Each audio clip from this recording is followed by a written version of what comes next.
সাত সকালে মুর্শিদাবাদে মর্মান্তিক দুর্ঘটনায় প্রাণ গেল ৩ স্কুল পড়ুয়া সহ মোট ৪ জনের।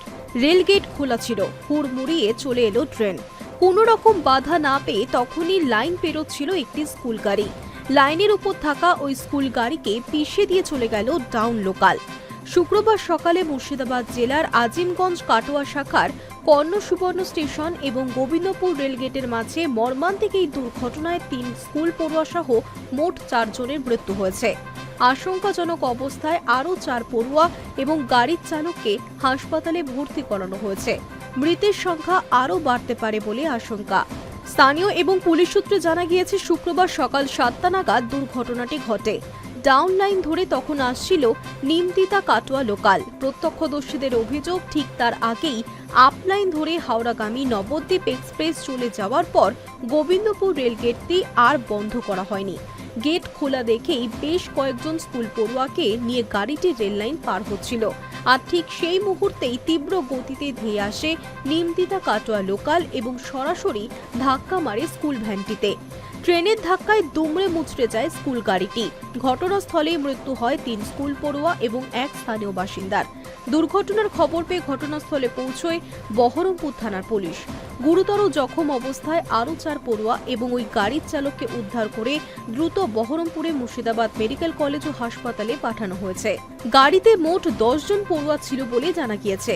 এই ঘটনায় রেলের ভূমিকা এবং গেটম্যানের দায়িত্ব জ্ঞানহীনতা নিয়ে ক্ষোভ প্রকাশ করেছেন স্থানীয় বাসিন্দারা।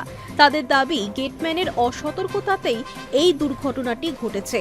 কারো কারো আবার দাবি, গেটম্যান নেশাগ্রস্ত অবস্থায় ছিলেন, তাই নির্দিষ্ট সময়ে লেভেল ক্রসিং এর গেট বন্ধ করেননি তিনি। ঘটনার পরই তৎপর পূর্ব রেল। যথাযথ তদন্তের নির্দেশ দেওয়া হয়েছে রেলের তরফে। ইতিমধ্যেই লেভেল ক্রসিং দুর্ঘটনায় গেটম্যান এবং সুপারভাইজারকে সাসপেন্ডও করা হয়েছে।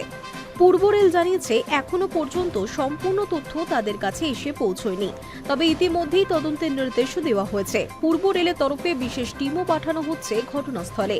রেল জানিয়েছে, সিগন্যালের কোনো সমস্যা ছিল না, সেক্ষেত্রে গেটম্যানের ভূমিকাও খতিয়ে দেখা হচ্ছে। প্রত্যক্ষদর্শীরা জানাচ্ছেন, বহরমপুরে কর্ণ সুবর্ণ এবং গোবিন্দপুর স্টেশনের মাঝে প্রথমে একটি আপ ট্রেন যায়। গেট তুলে দেওয়ার পর ওই পুলকার যেতেই ট্র্যাকে চলে আসে নিমতিতা কাটোয়া প্যাসেঞ্জার ট্রেন, আর সেই সময় কোনো গেটম্যান ছিলেন না বলেই দাবি প্রত্যক্ষদর্শীদের। রেলের তরফে জানানো হয়েছে, এই ধরনের রেল গেট যেগুলি মূল ম্যানুয়ালি অপারেট করা হয় সেগুলিকে ইন্টারলকিং গেট বলা হয়। এক্ষেত্রে গেটম্যান কোথায় ছিল, আদৌ ছিল কিনা, থাকলে কোথায় ছিল তা খতিয়ে দেখা হচ্ছে। সিগন্যাল ছিল না বলেও অনেকে অভিযোগ তুলেছেন, তবে রেলের তরফে জানানো হয়েছে সিগন্যালের কোনো সমস্যা ছিল না। সিগন্যাল মেনেই ট্রেন এসেছে। এখানে গেটম্যানের ভূমিকায় মেন খতিয়ে দেখা হচ্ছে বলে জানিয়েছে রেল কর্তৃপক্ষ। জানা গিয়েছে, রেলের নির্দেশের পরই সকালে এডিআরএম এর নেতৃত্বে ১০ সদস্যের একটি উচ্চ পর্যায়ের তদন্তকারী দল হাওড়া স্টেশন থেকে ঘটনাস্থলের দিকে রওনা দেয়। পূর্ব রেলের এক উচ্চপদস্থ আধিকারিক জানিয়েছেন, এই সমস্ত ক্ষেত্রে জিরো টলারেন্স নীতি মেনেই চলে রেল। গোটা ঘটনার তদন্ত করে দেখা হবে। একই সঙ্গে তিনি জানান, আহতদের চিকিৎসার জন্য মেডিকেল টিমও পাঠানো হয়েছে। বহরমপুরের বিধায়ক সুব্রত মৈত্র তিনি জানিয়েছেন, এতগুলো পড়ুয়ার মৃত্যু মর্মান্তিক এবং বেদনাদায়ক। কি কারণে এতগুলো স্কুল পড়ুয়ার প্রাণ গেল তা রেলের তদন্ত করে দেখা উচিত।